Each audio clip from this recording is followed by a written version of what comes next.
Hello everybody and welcome back to Witchfix. Today I'm going to be looking at a book that I kind of chose as an intellectual break because I've been reading so many non-fiction books about, Wicca and paganism, and some pretty heavy-duty novels that are about like 500 pages long.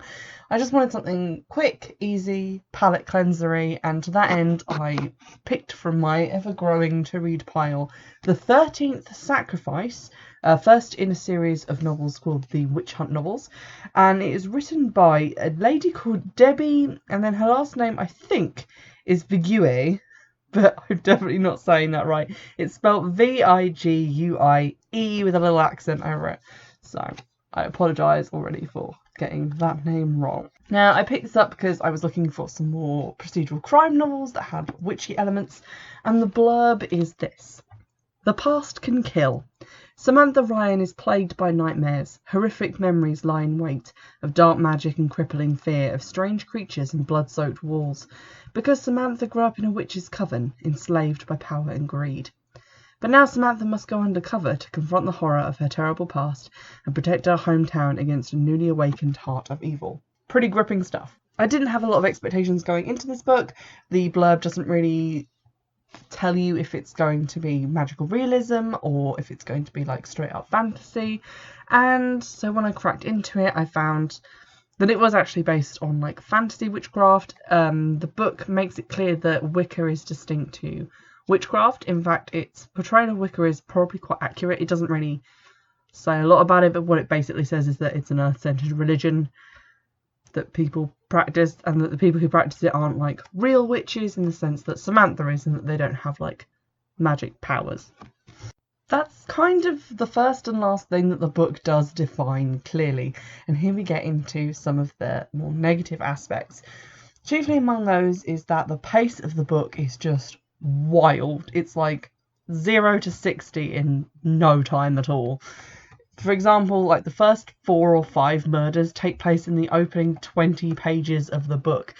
And during that time, Samantha and her partner Ed just kind of seesaw wildly from crime scene to crime scene, body to body, talking to witnesses one minute and then being called to the scene of a new dead body the next. And it is quite confusing and hard to keep track at the opening of a novel when you're just trying to learn like the main characters' names, to be dragged to all these different crime scenes and be like, oh, this person and that person and that person and that person.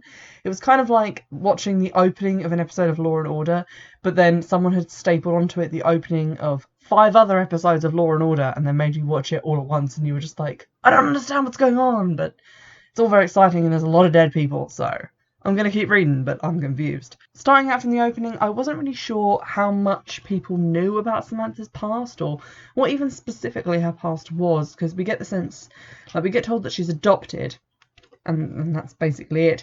And then on page 7, they are interviewing one of the witnesses or suspects to the first murder, and she's talking to a girl called Katie about the murder of her roommate Camille.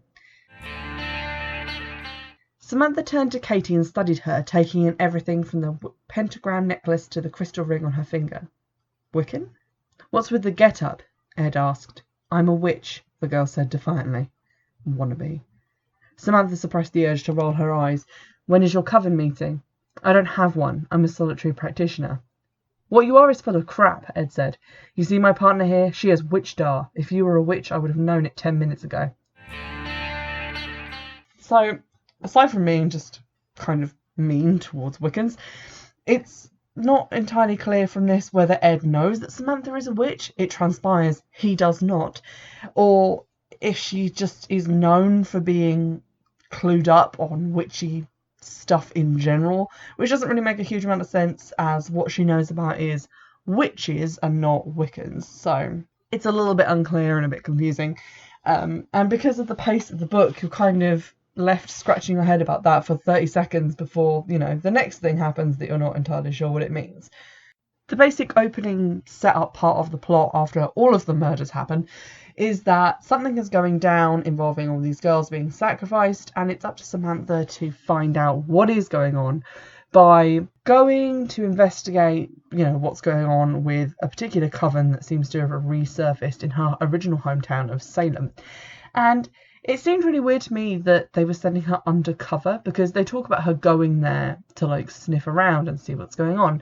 But then they also start talking about her going undercover, and it just seemed strange to me that they would think that with something that's already this far gone, like they've sacrificed like a bunch of people at this point, that they would just welcome in just a complete outsider who they didn't really know, and that she would just go on and find them, and that would be the best way. I mean, I assumed she was just going to go to Salem and use magic to try and like track them down, but they push the undercover thing pretty hard, and they like give her a different identity, although it is pretty shoddily constructed, because basically everyone finds out that she's not who she says she is like straight away, because it's just not that well put together. They basically just give her a different last name, but then her partner comes to meet her at a restaurant in that town to actually give her crime scene photos, and it's like, well, this isn't like the best undercover operation you could have come up with. You don't actually get the full story on Samantha's upbringing until page 74, which is quite a long way into the book for us to be finding out, you know, the central motivation of like the main character. So up until that point, I was kind of confused as to what the distinction was between witch and Wiccan in this book, and what was going on, and what the rules of this fantasy reality were, because you kind of need rules, otherwise people just keep pulling magical shit out of their asses when they get in trouble, and there are no real stakes because you don't really know what people are actually capable of. And sadly, that's not really something that ever gets fixed.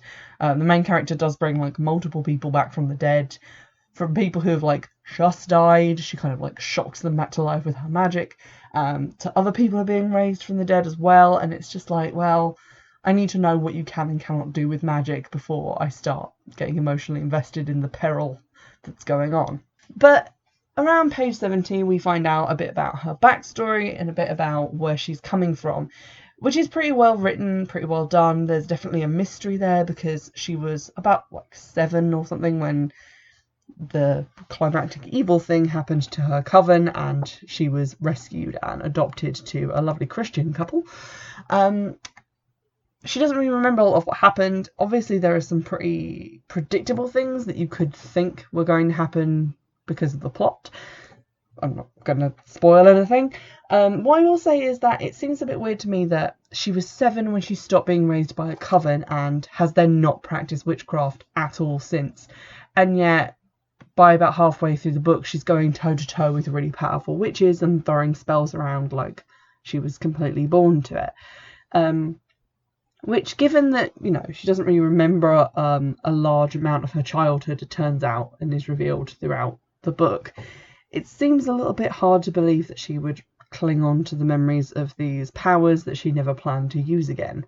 Especially because they don't seem to just involve, like, just using telekinesis or whatever, just where you focus your mind on something. They actually seem to involve, like, actual spell components and, like, remembering how to set up a particular spell. So it's just a little strange. It kind of stretched my disbelief just a tad that she was just slipping back into the old role.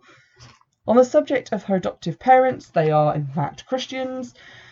This is talked about like a lot throughout the novel. Basically, when she was 7, she found God with the help of her adoptive parents, and wears a special crucifix, which she actually loses at the beginning of the book, because she wants to be as far away from the evil of witchcraft as possible. And I get it, because in the book a lot of the witches are practicing a lot of evil shit, but it's not really explained why they are doing that, or if that is the only way to be a witch, because the definition of witch seems to be someone who is born a witch with these innate powers, and that doesn't necessarily make you evil, even if you come from like an evil family, like an evil family, like a family that Draco Malfoy's family would kind of look at sideways at Branch and go, ugh, so evil.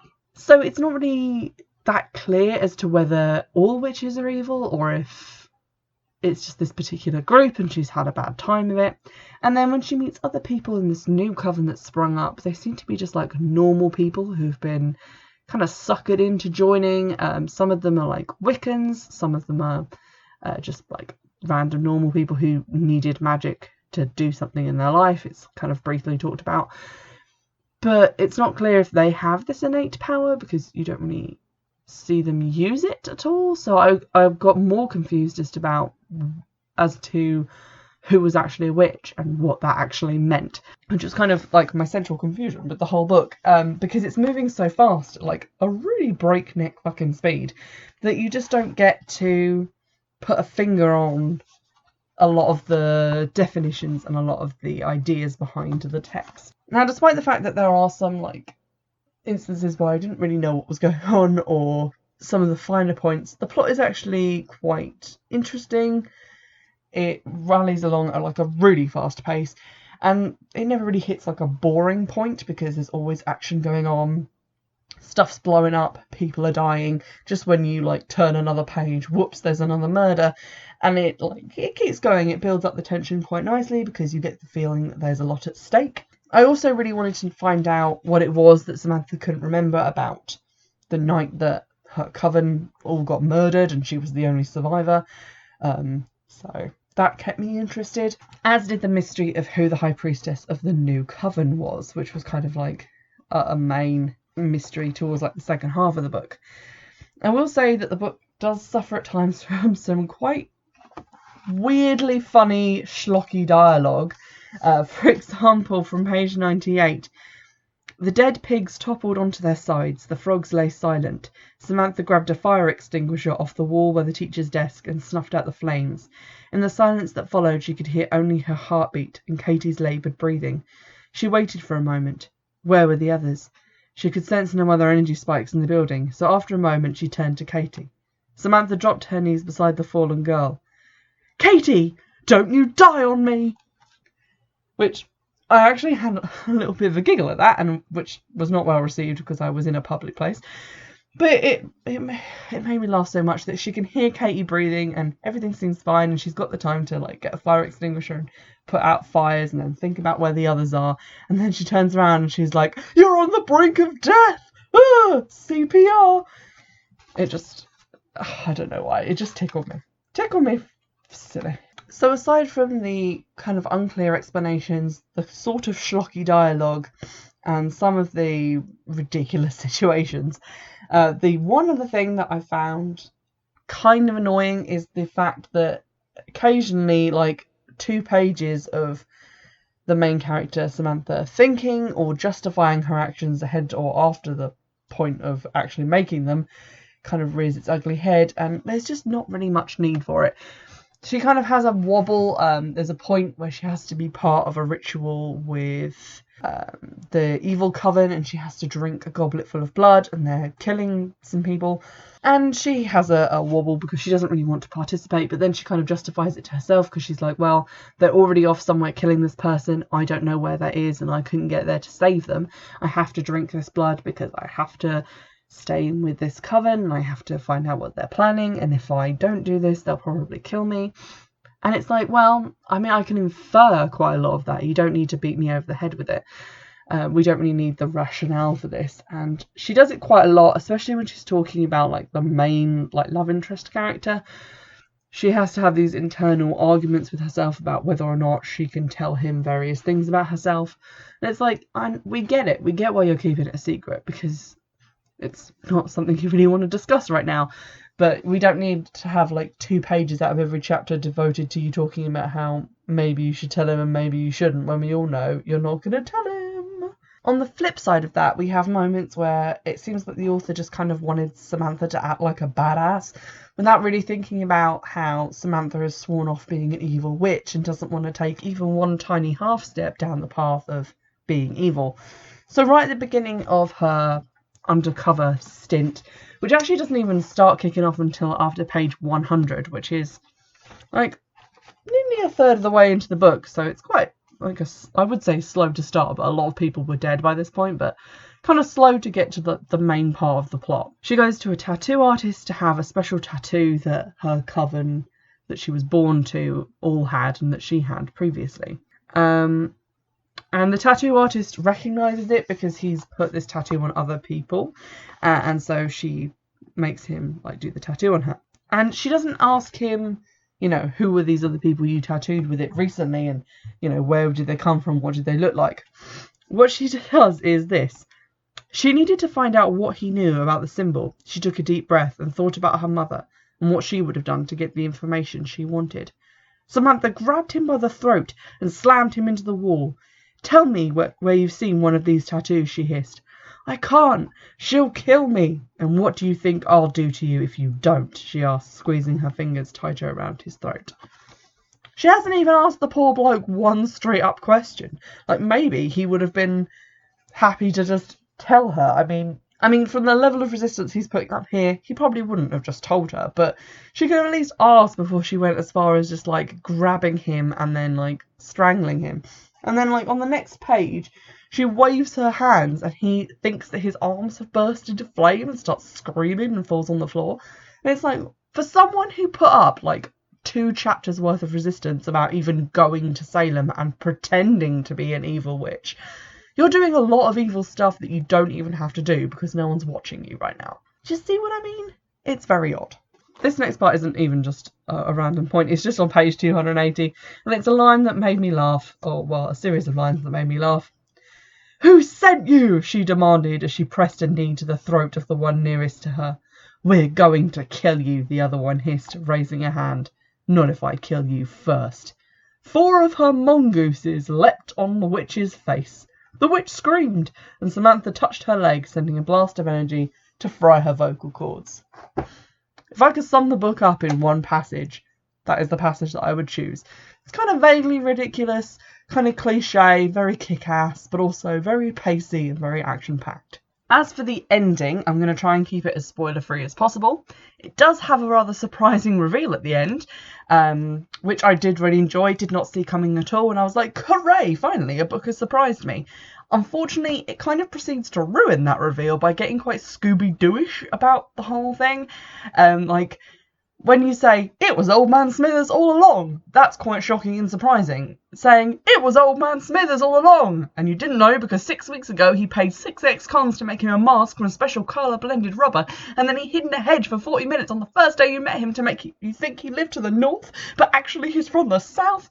It just gets too confusing and over-explained, and it doesn't have the same punch. Not to mention that the reader should have some clues about that happening, like, earlier on. I guess crumbs of rubber or a man-sized hole in the hedge. Also, what annoyed me about the reveal is that it's technically done twice. Samantha finds out that a character she previously met is actually someone impersonating a victim who is dead. But then in the next scene, she doesn't bring this up to the people who are on that person's protective detail. Like, they should maybe know that the person they think is gone missing is actually super evil. But then, in the middle of a fight to the death later on, where she's trying to defend this person, it gets revealed again, and she acts like she didn't know, which is very odd and kind of made me feel like maybe a section of the story had been copy-pasted to a different section in the first draft, and then no one had really picked up on the fact that the reveal now happens twice.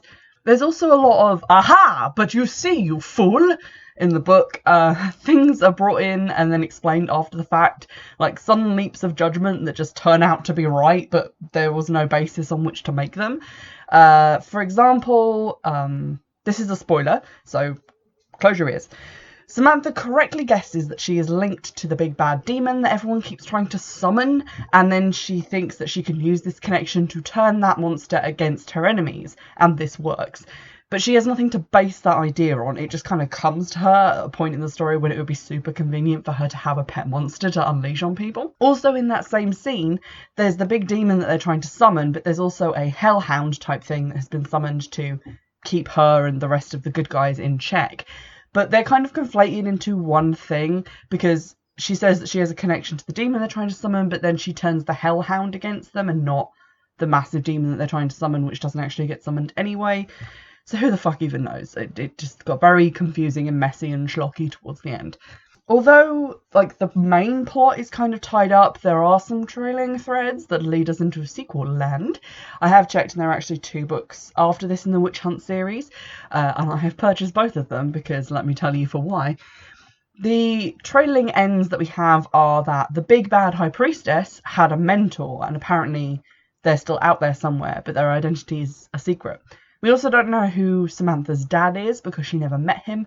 He could still be alive. He could be the mentor. We don't know.